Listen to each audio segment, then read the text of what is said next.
박수로 오늘 벌써 오도록 하겠습니다.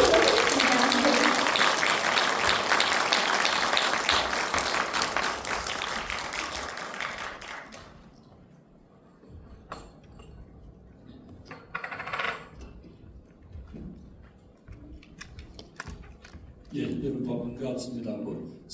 제가 우리 아나운서 선생님하고 호흡이 잘 안 맞아가지고 제가 옆에서 듣게 하는 바람에 좀 모양이 좀 그렇습니다만, 저 사진을 보니까 제가 전성기 때 지금 제가 이렇게 되기 전에 반갑습니다. 오늘 그 5.18 저희 세대들은 제가 그때가 23, 4, 20대니까요. 그게 얼마나 저희들한테 깊이 각인돼 있겠습니까? 물론 현장에서 끝까지 우리 대한민국이라는 공동체를 지키자. 어찌 보면 그 젊은이들이 이런 뭐 관련된 자료도 많이 보고 또 관련된 영화도 다큐멘터리로 거기에가 나와서 여러분들이 아마 직접 체험을 못 하셨더라도 다 이해하실 겁니다. 그 극한 자신의 생명이 걸린 그 극한 상황에서 누군가는 이 죽음의 길로 가야만 우리의 대의를 지킬 수 있다. 그게 역사다. 그래서 나는 먼저 가지만 살아있는 너희들은 이걸 지켜다오라고 했던 바로 이제 그게 무서운 역사의 힘이죠. 이제 그걸 저희들은 이제 서울에서 한 발 건너뛰어서 들었으니까. 그 과정에 잠깐 주먹밥 이야기가 나왔는데, 그 잠깐 열렸던 어찌 보면 아마 공동체, 정말 공화의 시대라고도 이야기하는 그 공동체적 삶 자체의 경험, 그게 그대로 역사에서 사라지지 않고 기록되고 기억되고 또 우리가 전생해야 될 것 같습니다. 마침 제가 저 5.18 그냥 행사를 오겠다 이렇게 생각하고 있었는데, 여기 나오는 제닐빌딩 245 사업단의 청년 금년 프로그램에 요 제닐빌딩에서 이루어지는 프로그램은 그 청년들에게 다 맡겼답니다. 광주시가. 그래서 당신들 아이디어로 한번 해봐라. 아마 이 세대들은 5.18 직접 체험하지는 않았겠죠. 학교 수업 시간이라든가 부모님들의 회고를 통해서 선배들의 이야기를 통해서 들었을 텐데, 이분들에게 이걸 다 맡겼대요. 그러다 보니까 여러 가지 일들이 마련됐을 텐데, 여기 뒤에 계신 우리 느긋한 세대의 선배들은 우리 이 후배들을 우리가 정말 격려하고 북돋우고 또 후배들이 고민하는 게 뭔지를 참 가슴에 드려야 될 것 같습니다. 오늘 제가 드리고 싶은 말씀은 기본적으로 한국의 현재 민주주의가 이 정도 오는 가장 토대가 되는 그런 부분들이 우리 5.18 광주 민주 정신인데, 그 민주화라는 게 또 다양한 형태로 오늘날 세계에서는 위협받고 있다. 그 위협받는 문제에 대해서 우리는 그럼 어떻게 하면 그나마 그걸 조금이라도 그걸 막아내고 지켜내고, 왜 5.18이라는 게 바로 우리가 그렇게 목숨을 걸면서 지켰던 그런 가치잖아요. 그 가치를 계속 이어가게 할 방법은 뭘까? 그런 걸 중심으로 제 의견을 말씀드리고 나중에 질문을 주시면 또 답변드리도록 하겠습니다. 이 사실 여러분들이 많이 보셨을 겁니다. 5월 광주민주 항쟁의 의미는 뭘까? 반독재 민주운동의 전통을 위해서 그 전까지는 어찌 보면 좀 산발적으로서 물론 사회부도 있었고 뭐는 있었습니다만, 그래서 소위 시민들의 또 민중들의 이런 저항이라든가 목소리들이 다들 묻혀지고 이랬습니다만, 이때 광주 민주항쟁을 거치면서 이게 이제 우리 역사의 하나의 단단한 하나의 어떤 기본이라 할까, 그렇게 고쳐졌습니다. 그러다 보니까 당연히 이건 한국 민주주의를 공고한 역사적 전기가 됐고요. 그 다음에 이 부당한 국가 폭력에 맞서 시민의 저항은 헌법 정신을 보호한다. 그 전까지 있는 우리 법원들이 감히 이런 판결을 못했습니다. 여러분, 기존 법이 있는데 그 법이라는 게 우리들의 가치와 우리 공동체의 합의를 위반한 거니까 못 지키겠다. 시민불법정 운동 여러분 들으셨을 겁니다. 그런데 이걸 87년에 대한민국 대법원이 내놓은 것입니다. 시민불법정 운동 대단하죠. 그 다음 바로 그때 광주 시민들이 보여주셨던, 어찌 보면 국가 권력도 감이 못 들어오고 그 공백 상태입니다. 그 시기에 그 일종의 자치 공동체를 이루어냈어요.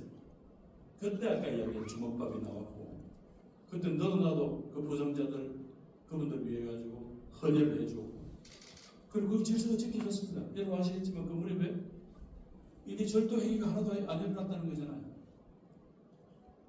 이게 우리 역사에서 상징하는 우리 시민들이 갖는 높은 자치 공동체의 정신, 자발적인 협동, 이타적 나눔. 그래서 이게 그냥 단순히 하나의 사건이 아니라 역사의 전환을 만드는 그런 기록으로 남아있는 것 같습니다. 5를 기억하다, 광주를 말하다 여러 가지 있지만 그동안 대한민국 정부를 대표한 역대 대통령들이, 그리고 2021년은 뭐 제 이름이 나옵니다만 이건 제가 개인이 아니라 대한민국 국무총리가 대한민국 정부를 대표해서 이렇게 정리를 한 겁니다. 그중에 김영삼 대통령이 자신들의 정부, 문민정부라고 했습니다만 광주민주화운동의 연장선에 있다. 김대중 대통령께서 광주는 자유, 평화, 인권, 민주주의 가치를 일깨운 넓은 표상이다. 노무현 대통령은 노무현의 참여정부는 5.18 광주의 위대한 정신을 개선할 것이다.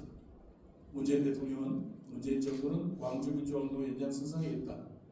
그리고 문재인 정부의 마지막 총리인 저는 민주화 인권, 평화의 5월은 어제에 머물지 않을 것이다.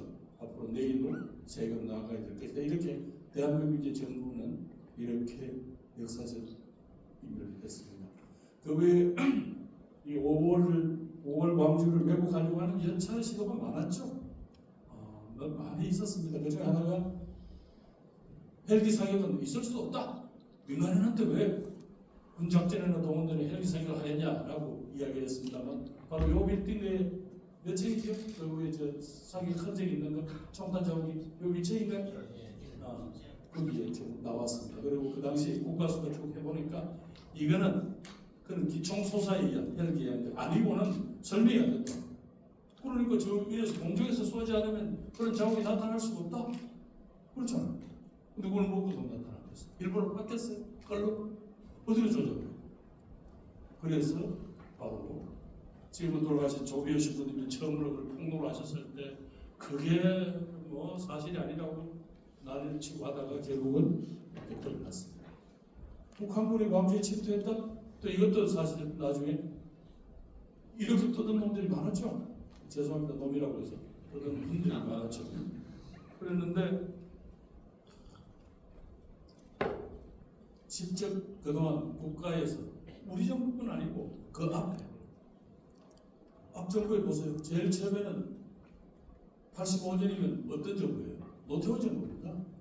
88년 국회 청문회, 95년 김영삼 정부, 쭉 그다음에 전두환 노태우 씨가 재판의 피고인으로 해부됐을 때 그 재판부가 등등 계속 조사를 했습니다. 어떤 정부도 나타나지 않았습니다. 뭐 심지어 몇 번 광수 뭐 이런 식으로 해가지고 그저 아무 대책 없는 뭐 종편에서 그냥 막 난리를 쳤죠. 근데 사실은 드러난 게 없습니다. 이렇게까지 그들은 5월을 폄훼하고 5월을 깎아내리고 불순하다고 만들려고 하였으나 결국은 역사는 우리가 지금 바라보는 5월 광주민주항쟁이야말로 대한민국 역사, 대한민국이라는 민주공화국의 역사를 근본적으로 돌려놓은 그런 국민의 승리였다고 기록하고 있습니다. 자, 그랬는데 오늘의 그런 이 시점에서 바라본 우리 민주주의의 가장 몇 가지 무거운 적들, 무거운 과제들은 뭔가? 분명히 민주주의를 위협하는 요인들이 있잖아요. 그게 뭘까? 뭐 여러 가지가 있습니다만 그 중에 하나는 결국은 이제 금권. 옛날부터 이게 로마 시대 때부터, 아니 그리스 시대 때부터 결국 그 그리스 민주주의를 타락시킨 여러 원인 중에 하나가 돈입니다. 돈으로 표를 사는 짓거리가 그때도 있었어요. 그리고 또 하나가 오늘날 포퓰리즘입니다. 우리는 포퓰리즘이라 그러면 그냥 민중주의, 뭐 심지어 그냥 인기 영합주의 뭐 이렇게 걸려놨는데 오히려 그것보다는 이 포퓰리즘의 가장 뭐 특징을 삼으라 그러면 포퓰리즘은 하나는 국민들의 직접적인 에너지를 뽑아낸다는 겁니다. 그래서 직접 민주주의를 우리가 할 수 있다라고 주장합니다. 또 하나는 이 포퓰리즘의 또 하나의 그한 거는 그러면서 이제 반에리트주의죠. 그러면서 또 하나의 이 포퓰리즘이 제일 두려운 것은 일단은 말하자면 자신과 다름을 인정을 하지 않는 겁니다. 야, 이렇게 같이 하면 가는 거지 뭐 마찬가지 많아. 여러분 제가 대구에서 오랫동안 10년 정치 활동을 했는데 그 지역에 있는 대학에 이제 강연을 가면 애들이 나중에 묻습니다. 민주주의를 위해서 우리가 실천해야 할 구체적인 예를 하나 들어주십시오. 야, 다른 거 없다. 오늘 끝나고 중국집에 가서 야, 너희들 뭐 하래 좀 짜장면 됐지? 이렇게 하지 마라. 경상도 말로 다 막하다 짜장면 그래 하지 마라. 오히려 짜장면 먹고 싶은 사람은 짜장면, 우동 먹고 싶은 사람은 우동, 탕수육 시키는 사람은 탕수육 시키면서 서로 자기하고 다른 생각을 가진 사람들이 같이 살고 있구나 이 공간 내에 이 시기에 그것부터 좀 훈련 좀 해라. 전부 다 다른 이야기를 하면 저만 늘 삐딱해. 그러면서 어떻게 민주주의를 할래? 그렇게 제가 이야기를 한 적이 있습니다만 바로 또 하나는 이게 감성 정치죠. 그러니까 지금 방금 제가 예를 든 대로 논리적으로 이렇게 해서 뭘 합시다가 아니라 막 됐다. 저만 나쁜 놈이다. 우리 편 뭉치자. 이런 식으로 감성 정치가 이게 결국은 어떤 결과를 가져옵니까? 여러분 나중에 우리 독일을 괴롭히는 이 1차 대전 전선국들 그 친구들의 압제로부터 우리 독일을 구하자. 그래서 투표로 집권을 한 게 히틀러의 나치예요. 바로 그런 어떤 포퓰리즘, 국민들을 설득을 하고 이해관계자들에게 토론을 붙여서 이런 일을 하지 않습니다. 그냥 국민들 여러분 됐죠? 갑시다. 이런 어떤 무책임한 선동을 합니다. 그 다음에 아까 말씀드린 대로 자기들하고 생각이 다른 소수자의 의견은 무시하고 그리고 바로 논리적인 설득이 아니라 감성으로 바로 가는 이 포퓰리즘 때문에 오늘 우리 정치가 우리 민주주의가 몸살을 앓고 있는데 그래 왜 이럴까? 포퓰리즘이 왜 이렇게 됐냐? 가장 이유는 한 세 가지를 꼽고 있습니다. 학자들은 21세기 들어와서 제일 좋긴 좋은데 경제는 성장했습니다. 우리 경제도 계속 성장했죠. 그러나 제일 문제는 뭡니까? 이 자산이 점점 양극화됩니다. 아마 광주만 해도 아파트 전체가 한 1억 대에 있는 아파트도 꽤 있을 겁니다. 근데 서울 강남은 어때요?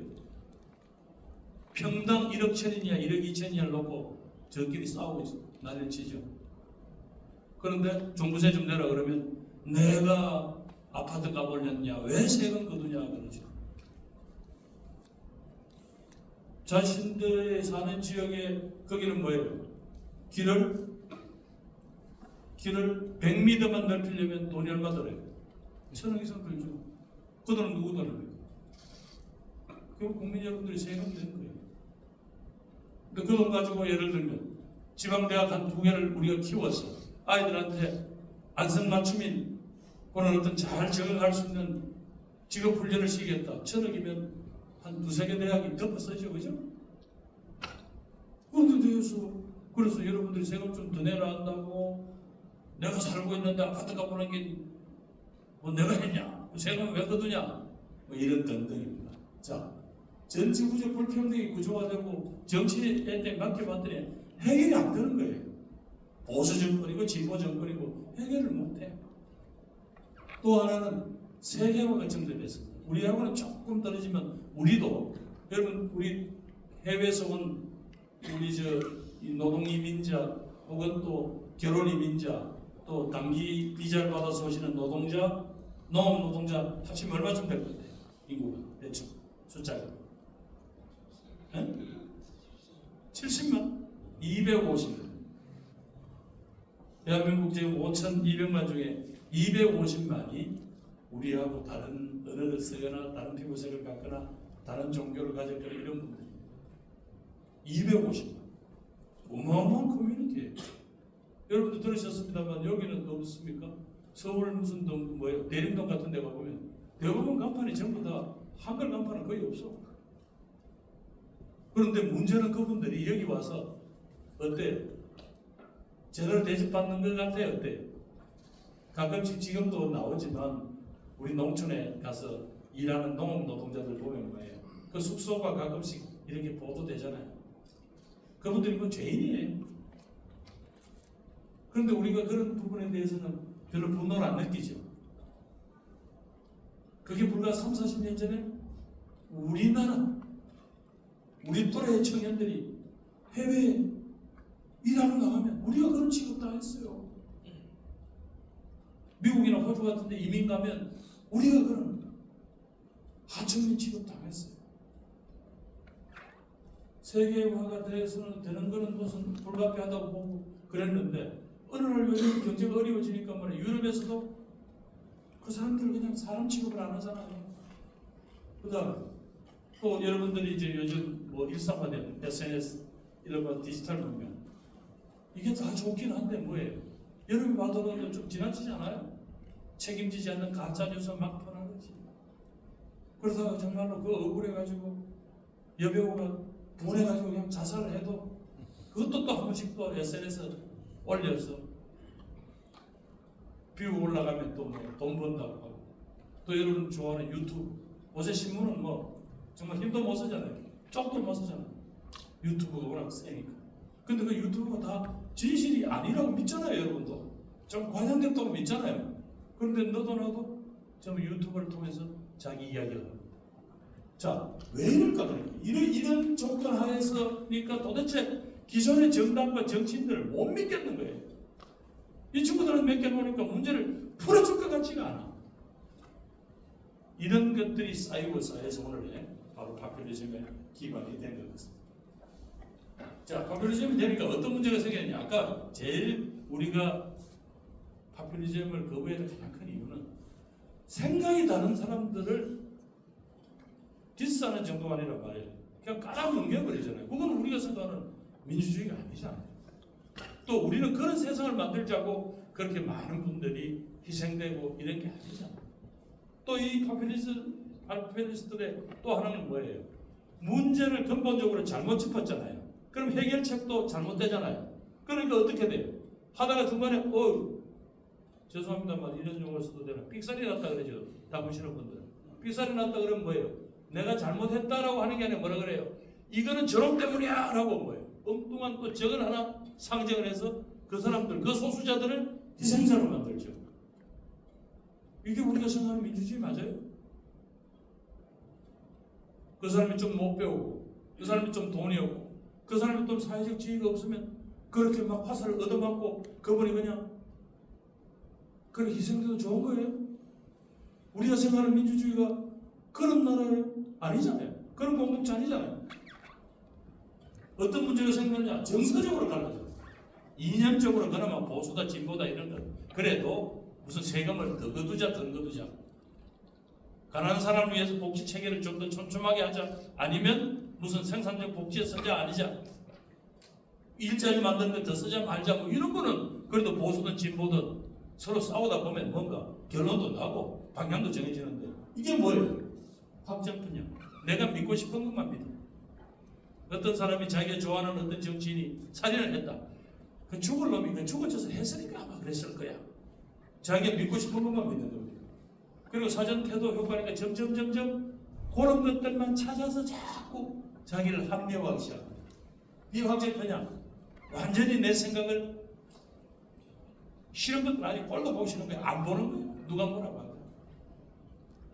그러다 보니까 나중에는 점점 자기가 잘못된 생각을 하더라도 전부 자기가 그 이럴 거라고 자기가 알아서 추정하죠.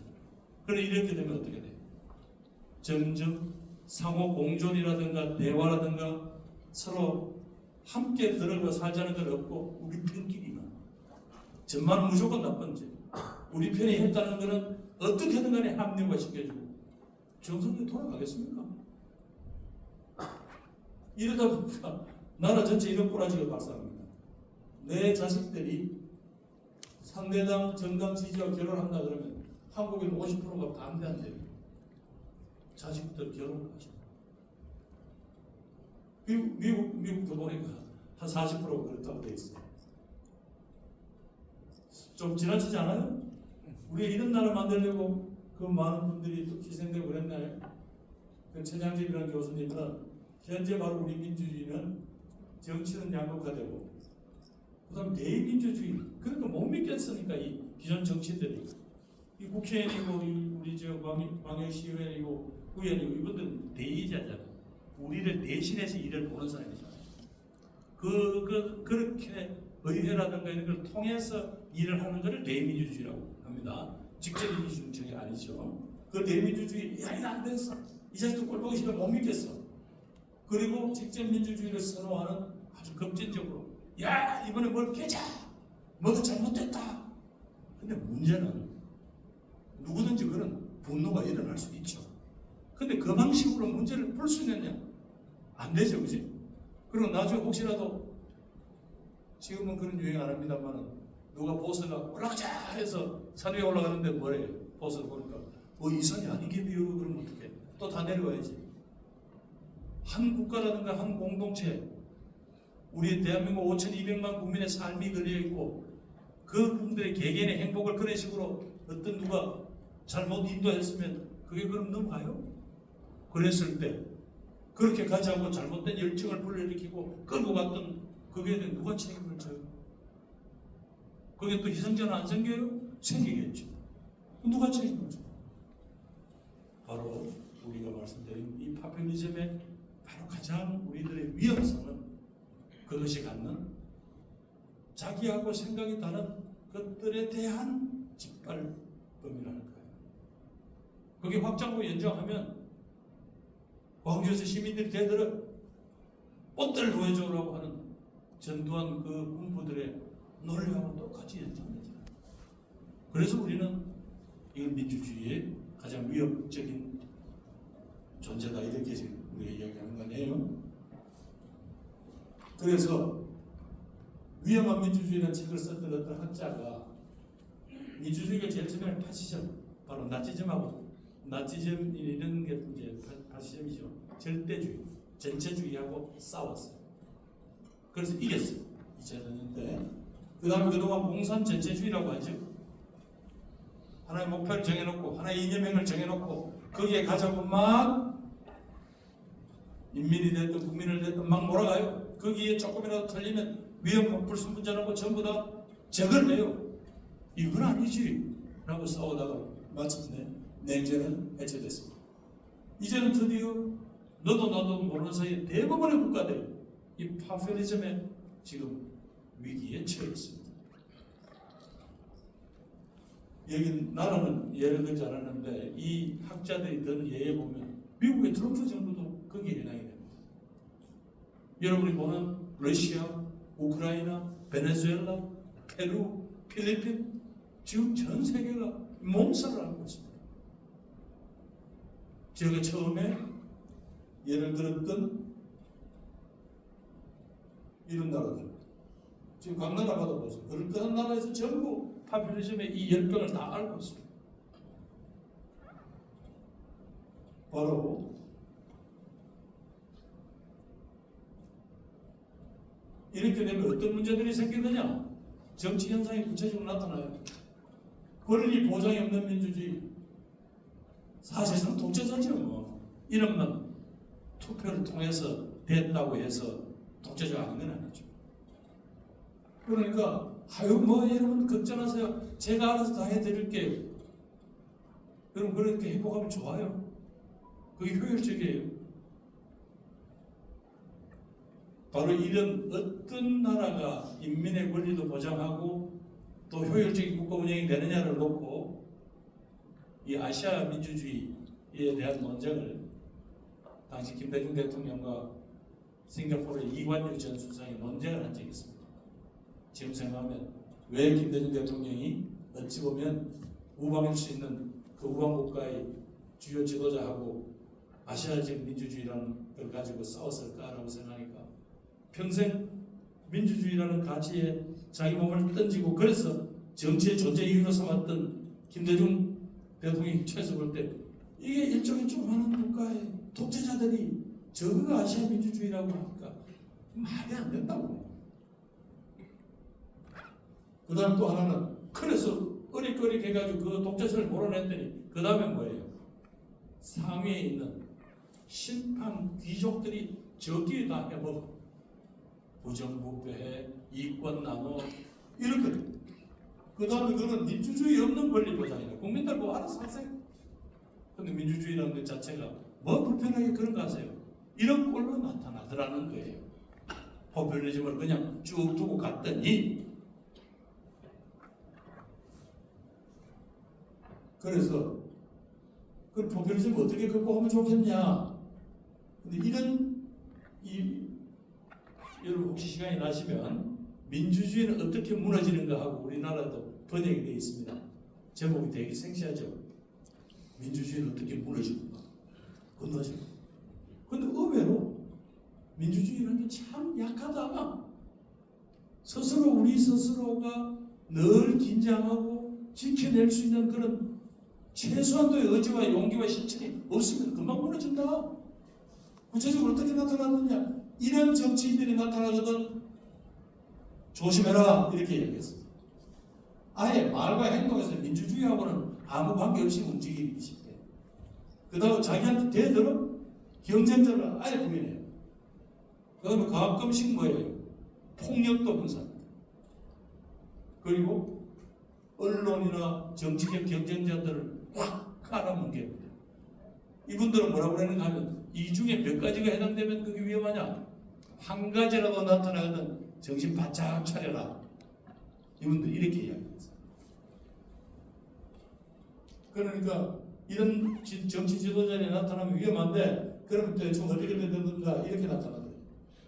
기성정당과 정치인들이 이 포퓰리스트들과 결탁을 합니다. 왜? 표를 모아주니까. 사람들을 막 선동해서 표를 모아주니까. 그 다음 집권 세력의 경쟁자를 반국가 세력으로 이렇게 낙인 찍어요. 선거에서 패한 정당들은 음모론을 제기하고 결과에 불복합니다. 대통령 의회를 우회해서 행정명령을 남발합니다. 또 의회와 행정부가 서로 다투거나 이렇게 됩니다. 좀 겁나죠? 우리 나라도 이런 모습들이 좀 들어 보이죠? 정신 차려야 됩니다. 그래서 이분들이 이제 아까 저자 누구라고 그랬습니까? 이 두 사람의 정치학자들이 이런 상황이 발생하거든. 사람들이 뭐라 그러냐 하면 야 그러면 저런 사람은 민주주의 적이다. 이 적을 몰아내기 위해서 우리 수단과 방법을 강구하지 않고 하자라고 하면 시원하죠. 근데 이런 방식으로는 문제를 못 푼다라고 이분들은 지적을 하고 있습니다. 정의의 편에서 악덕을 물리치는 신성한 싸움을 합시다. 네. 그 방식조차도 또 파퓰리즘적인 방식입니다. 그렇게 되면 결국 문제를 못 푼 채로 악순환으로 되풀이 되더라고요. 그래서 이 사람들 이렇게 하는 지체분하고 악착같이 막 상대편 시시끌끌 사사끌끌 시비 걸고 싸우고 이렇게 하자라고 하는 분들이 있는데 이렇게 하면 안 되더라. 착각이다. 왜? 이런 경우가 나타나는 거예요. 이렇게 되면 아까 얘기했죠. 거꾸로 이 전체주의적인 또 파퓰리스트들하고 싸우다 보니까 자기들도 똑같이 그렇게 되어가. 세상의 풍토 자체가 그렇게 변하더라. 그 다음에 그래도 여러분 왜 선거만 치르면 뭐예요? 보수 진보 빼고 중도가 표를 결정한다는 이야기 많이 들으셨죠? 근데 중도에 있는 사람들이 똑같은 놈들이네. 혐오하기 시작합니다. 그러면서 아까 이야기했죠. 이 문제 제기를 하는 이 야당에 대한 똑같은데 뭐 투표를 안 하거나 이렇게 되겠죠. 그 다음에 가끔씩 여러분 기억나시지만 박근혜 대통령 탄핵할 때 탄핵에 성공한 요인이 뭐예요? 당시 지금의 당시 여당 박근혜 대통령 시절에 그 여당의 이름이 뭐였던 이름이 좀 바뀌니까 새누리당인가요? 네. 새누리당의 의원들이 뭐예요? 한 30명 이상이 박근혜 탄핵에 찬성하죠. 그 이야기는 뭐예요? 국민들이 봤을 때 우리 공동체 전체를 위협받았던 상황이 발생하면 거기도 온건파들이 있을 수 있죠. 왜? 그 사람들도 정치를 해야 되니까. 그래 그런 사람들이 이런 상황이 되버리면 어이구 양쪽이 서로 맞붙어서 패싸움을 하는 상황이 되면 이분들은 안 움직이죠. 그러다면 계속 평행선을 끌지 몰라도 문제를 풀 수 없다는 거예요. 그 다음에 우리는 뭐 이런 단계를 지났습니다만 이렇게 야당이 진흙탕 싸움에 뛰어들면 정부라는 것은 이를 탄압하기 위해서 정치적 정당 속으로 저 봐라 나라 잘 되는 건 관심 없고 싸움 박질만 한다는 세력이다 이렇게 몰아간다는 거예요. 그래서 저놈들은 나쁜 놈입니다 저놈들은 적입니다 라고 해서 소수를 만들고 공격하고 하는 것들은 별로 효과적이지 않다. 그럼 어떻게 할래? 서로 간에 상호간용이라는데 말이 뭐 어렵습니다만 간단합니다. 상대편이 헌법의 가치 자체를 부정하지 않으면 저놈들은 같은 하늘 안에 못 살 놈이라는 저거는 원수라는 저거는 저 반애국자라는 이런 식으로 몰아서 싸움 붙지 말라는 거예요. 서로 간에 그렇게 해갖고는 문제를 못 풀자는 거예요. 그 다음에 제도적 자제는 서로 같이 살 수 있도록 그렇게 제도를 설계하라는 이야기입니다. 그중에서 여러분 대부분이 현행 한 선거구에서 국회의원 하나 뽑는 이 제도 고치라는 거예요. 각 나라만 이렇게 하려면 뭐예요? 비례라든가 다른 방식으로 다른 정치적인 의사를 가진 사람들도 자기 의견이 반영될 수 있도록 만들어주라는 겁니다. 그럼 어떻게 하면 그렇게 가능하냐? 이 학자들은 이렇게 이야기해요. 결국은 민주주의적 가치를 가진 사람들끼리 좀 넓게 뭉쳐서 단합을 해서 문제를 풀어라.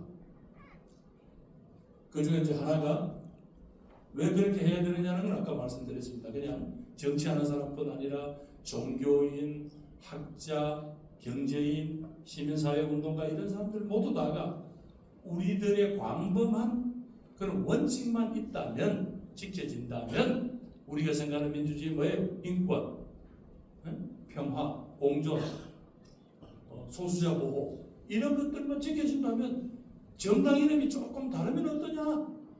또 정치를 안 하시는 분들하고도 손을 잡고 그런 문제를 풀어라 라고 이 사람들은 원고를 합니다. 그러려면 선거제도부터 바꿔라 그렇게 얘기를 하죠. 그래서 유럽의 대부분 국가들이 뭐예요?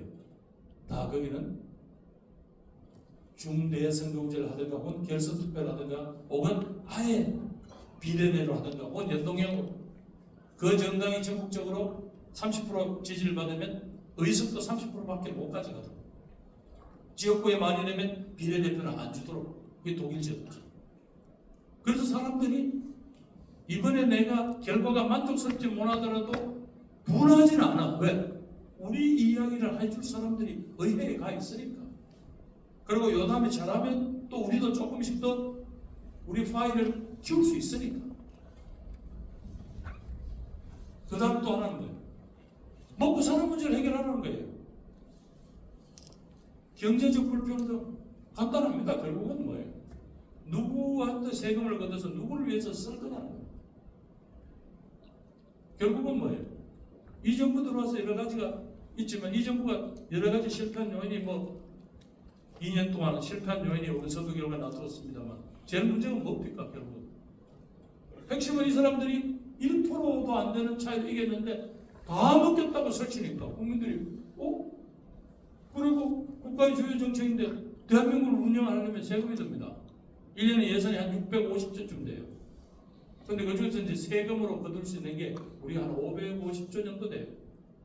나머지 이제 100조 이상은 뭐 다른 방식으로 나중에 우리 자식들한테 미안한 일이지만 채권을 국가가 채권을 발행한다든지 뭐 이런 방식으로 채우는데 자꾸 세금을 깎아준대.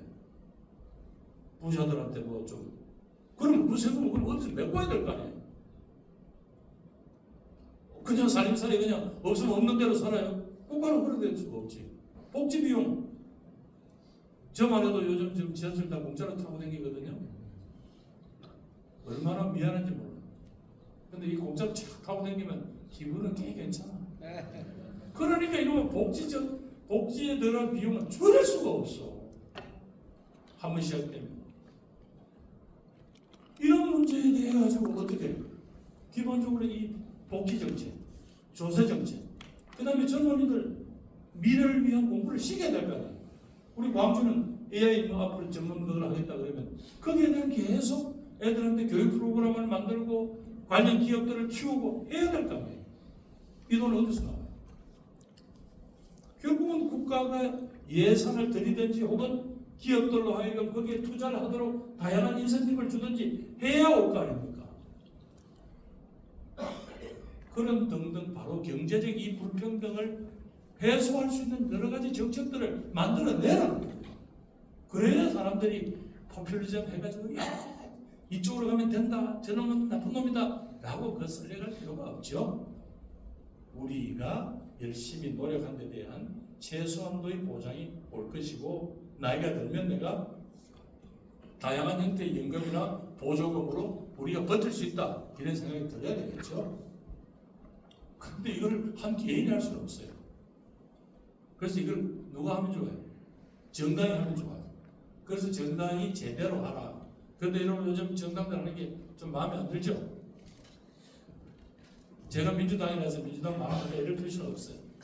민주당도 정신 차릴 것 정신 차리게 해야 되고 국민의힘도 정신 차릴 것 정신 차리게 해야 됩니다. 왜? 기존 정당이 이런 문제에 대해 가지고 해결책을 내놓고 국민들한테 딱 얘기해요. 이렇게 하겠습니다. 약속을 해야죠. 이번에 선거 결과는 이렇습니다. 그런데 뭐예요? 심판은 뭐 저도 심판하자고 뛰어다녔습니다만 심판을 시원하게 했는데 좀 뭐 허전하세요. 그 다음에 이 대한민국에 가야 될 몇몇 가지 그건 어떻게 할래? 이 지방대학이 이렇게 어려운 건 어떻게 할래? 지방에 매년 광주 전남북도 아마 1년에 한 10,000명 이상이 서울로 떠날 텐데 젊은 그럼 얘들한테 어떻게 할래? 지방에 머물면서 여기서 일자리를 잡고 여기서 결혼을 하고 여기서 아기를 놓고 이게 유지가 될 거 아니에요. 지금 전국에 한 30개 지자체는 앞으로 20-30년 내에 없어져요. 왜? 사람이 안 사는 거예요. 요 가까운 시골에 빈집들 많죠? 이런 부분에 대해서 올해는 한번 논쟁다운 논쟁 한번 해봤어요. 그냥 뭐 죄송합니다 많은 차는 그냥 윤석열 정부 이러니까 무슨 다 끝나는 거예요. 그렇죠? 그러면 이게 선거 결과는 시원하지만 뭔가 모처럼 선거를 치러서 대한민국에 나아가는 길에 대한 합의는 못 이룬다. 허전하죠, 그죠? 그래서 이 최장직 교수라는 분이 이번에 이제 한국민주주의에 대해서 연구를 많이 하고 있는데 지금 뭐 어떻게 하셨습니까? 80 가까이 되어 가는데 우리 대학 교수를 하셨는데 민주화 이후의 민주주의 절차적 정치적 민주화는 아주 공고하게 된 것 같은데 선거도 이루어지고 하는데 실질적 경제적 민주화 힘들고 가난한 사람들이 최소한도 국가가 나를 위해서 보호를 한다는 그런 것들은 아직도 제대로 못 이루었다. 그래서 혹시 지난부터 44년 전 그 시민들이 죽음의 공포 앞에서도 지키려고 했던 그 민주주의의 가치 또 민주공화국의 가치가 그분들의 순과 희생으로만 끝나서는 안 될 거 아닙니까? 그게 이제 오늘의 이 민주주의를 지키고 오늘의 대한민국 공동체를 더 앞으로 나아갈 수 있는 에너지로 만들어야 될 거 아닙니까? 그래야 이 프로그램을 만들 때 이 젊은이들에게 우리는 앞으로 민주화의 내용을 이렇게 채우겠습니다. 우리는 아까 자신들이 부모로부터 받은 그런 사회경제적인 조건 때문에 자기는 빨리 출세하고 할지는 몰라도 옆에 있는 자기 친구들, 자기 동료들은 어떻게 사든지 지복이지요. 이렇게 내팽개쳐서는 안 되는 거 아닙니까? 그렇죠.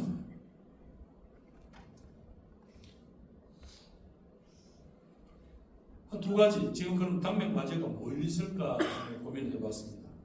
그 중에 하나가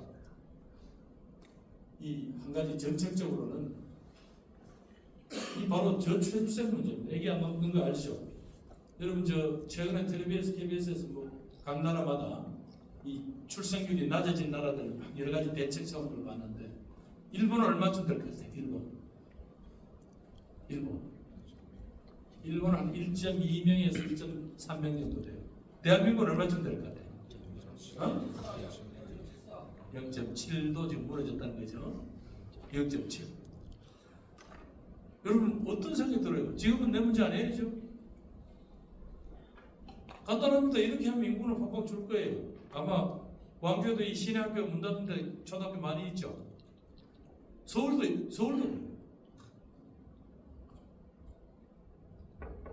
뿐만 아니라 앞으로 어떻게 되겠어요? 죄송한 이야기인데 저희들은 여기 있는 젊은 분들이 여러분들이 세금 내주시는 덕분에 나는 연금을 타고 죽을 거예요. 여러분 어떻게 할 거예요? 앞으로 연금을 내주고 감당할 사람들이 없는데 어떻게 할 거예요? 뭔가 흐름을 바꿔야 되겠는데 그동안 참 정부가 한다고 뭐 했어요. 저도 정부에 있을 때 뭐 이런 정책 되고 저런 정책 되고 하는데 기본적으로 젊은이들은 뭐예요? 일자리, 주거, 그러니까 아파트든 뭐가 되든 주거 이런 문제에 대해서 그다음에 육아 내가 열심히 일하고 있는데 아기 놓고 나면 경력이 단절되고 그렇게 되면 내가 회사에서 중요한 역할을 할 수가 없는데 그런 내가 무엇 때문에 희생을 해? 아기 안 나? 여러분 그 사람 어떻게 설득할까? 지금 바로 이게 뭐에 연관이 되는가 하면 이 지역에서는 좋은 일자리가 없다라고 생각하니까 일단 서울로 올라갑니다. 근데 여러분 친구분들 중에서 아시겠지만 서울 가면 서울에 주거를 마련하기 어렵죠. 특별한 애들 뭐예요? 서울 근처에 있는 경기도에 있는 조만 중소도시나 이런 데 가서 답을 얻습니다. 그리고 이제 판교나 뭐 이런 데 출퇴근하죠. 출근에 1시간 반, 퇴근에 1시간 반 걸립니다. 무슨 삶이 여유가 있겠어요? 언제지? 토요일 되면 그냥 완전히 녹초가 토요일.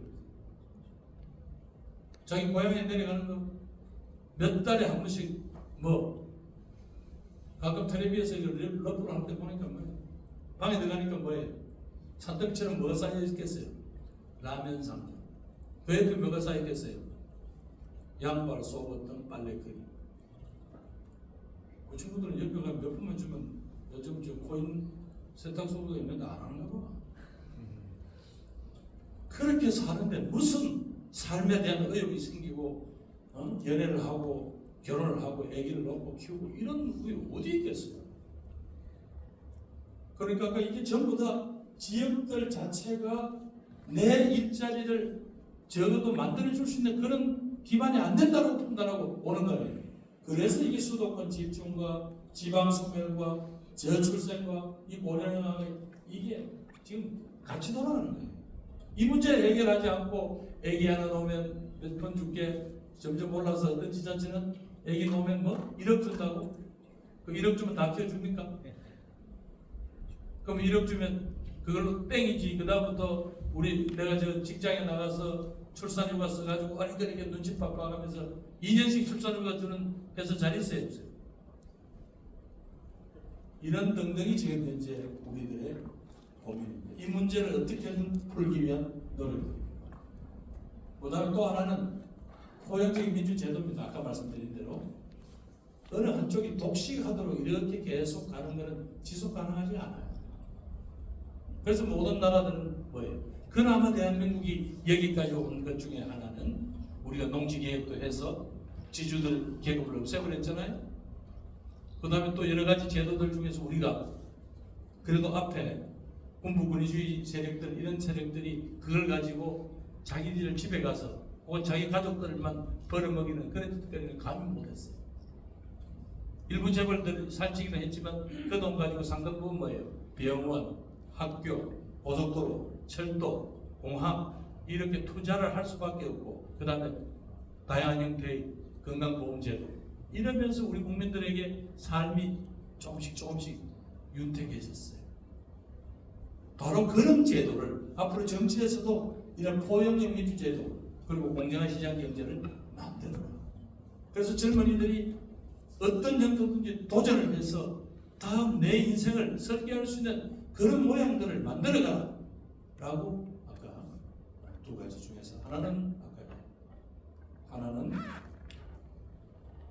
이런 가장 우리한테 시급한 저출생의 문제를 국가적으로 해결하는 길이고 또 하나는 이런 제도 개혁.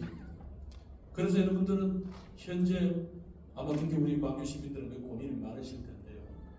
이번에 그러다 보니 선거 때 보니까 지역구에서는 민주당을 많이 찍어주셨는데 또 비례는 또 민주당을 그래도 혼을 내셨대요. 여러분들 고민이 뭔가를 좀 짐작을 하겠습니다. 그런데 우리는 기본적으로 그런 국가의 깃틀을 빨리 만들어야 돼. 합의해야 돼. 그저 내가 좋아하는 사람만 무조건 되면 좋죠. 그런데 그렇게 해가지고는 국가 전체적으로 보니까 뭐예요? 안 맞아. 그것도 어느 지역별로 딱 전부 지지층이 달라져 버리고 지지정당이 달라지니까 이게 어떻게 해결될 길이 없어. 왜? 반대만 하면 내 동네에서는 자기가 살아남는 지역이 없으니까 그럼 정치인들만 욕을 할 수도 없잖아. 왜? 욕하면 달리 욕할 놈들이 나타나니까. 어떡하나? 그래서 이런 제도 개혁을 해라. 그래서 그 중에서 학자들이 옆에 이야기하는 게 연동형 비례제라. 독일이 어떻게 하는지 아세요? 들으셨겠지만, 자, 전부 전 독일에서 전부 지역구에서 투표를 합니다. 근데 물론 거기는 이제 연방제니까 뭐 도별로 한다고 칩시다. 예를 들면 바이에른 뮌헨주에서 3인당이 40%를 얻었어. 근데 지역구 선거를 해보니까 거의 다 자기들이 다 먹었어. 그러면 그 사람들 비례는 한 석도 못 가져. 한 석도 못 가져. 그래서 연방의회에 보는 비례 의석은 뭐예요? 다른 정당이 자기들의 득표율 바로 기민당이 몇 프로 이렇게 갑니다. 그러니까 연방의회 전체를 구성하다 보면 어떻게 돼요? 그 정당이 국민들에게 지지받은 만큼만 의석을 가져갑니다. 그래서 그 독일 친구들이 2차 대전 이후에 50년 만에 그나마 60년 만에 그래도 세계가 부러워할 만한 저런 국가를 만들어낸 겁니다. 그 사람들 맨날 싸움 좋아할 거잖아요. 말이 연방제지 옛날에 뭐예요? 전부 다 봉건 영주가 전부 자기들 큰 소리 치던 그런 땅들이 모인대잖아요. 그런데 군말 없어. 왜? 제도가 있으니까. 우리도 이런 고민들을 하라는 거예요. 연동형 비례제. 혹은 그 다음에 한 선거구에 하나 뽑기 시작하면서 이 지역주의 문제가 너무 심하게 됐어요. 제가 지금 뭐 이제 제 대구 한번 지역주의를 한번 넘어보자고 노무현 대통령이 한번 그분 돌아가신 데 대한 제 나름대로 해서 한번 넘어보자고 해서 갔더니 지난번에는 첫 번째 떨어지고 대구시장 선거 떨어지고 그 다음에 됐어요. 근데 사실 우리가 집권기니까 제가 일을 많이 했을 거 아닙니까? 심지어 IMF 때는 제가 1조 가까운 돈을 대구 경북 지역에 왜? 그때 초기에 너무 코로나 때 우리가 몰랐잖아요. 코로나 실체를 우왕좌왕할 때니까. 그래서 1조 가까이 돈을 거기다가 재정 지원했더니 나중에 하시는 말씀 지역으로라도 났어요. 5천원 밥값한 누구라. 근데 나중에 편을 안 줘. 왜? 새끼 지돈 가져왔나? 그런 거 sense. 어떻게? 그런데 제가 이 말씀을 드리는 것은 지금 당장 조금 손해를 본다고 생각되지만 그렇게 여야가 공존할 수 있는 틀을 만들면 이 친구들이 뭐 때문에 죽기 살기로 노력하겠습니까? 정말로 내 지역뿐 아니라 대한민국을 위한 노력을 안 할 수 없어요. 왜? 국민들이 판단하죠. 에이, 쟤들은 물론 안 돼. 저 동네 선수예요. 오우, 저 사람은 국가적 지도자가 될 만해. 구분해줘. 그런 정도로 아까 이야기한 대로 당면과제 제출성 문제를 그렇게 한번 풀고 그 다음에 포용적 민주제도와 공정한 시장 경제. 그래서 요즘도 끊임없이 누가 뭐라고 해도 공정위원회가 재벌들이 밑에 하청업체들 데려다가 닭과 후려치는 거 하고 뭐 기술 빼내먹기 가지고 혼을 내는 거 여러분 박수 쳐주셔야 돼요. 그나마 대한민국이 여기까지 버틸 수 있는 힘이라고 생각합니다. 예, 제가 준비한 이야기는 여기까지입니다. 질문 주십니다.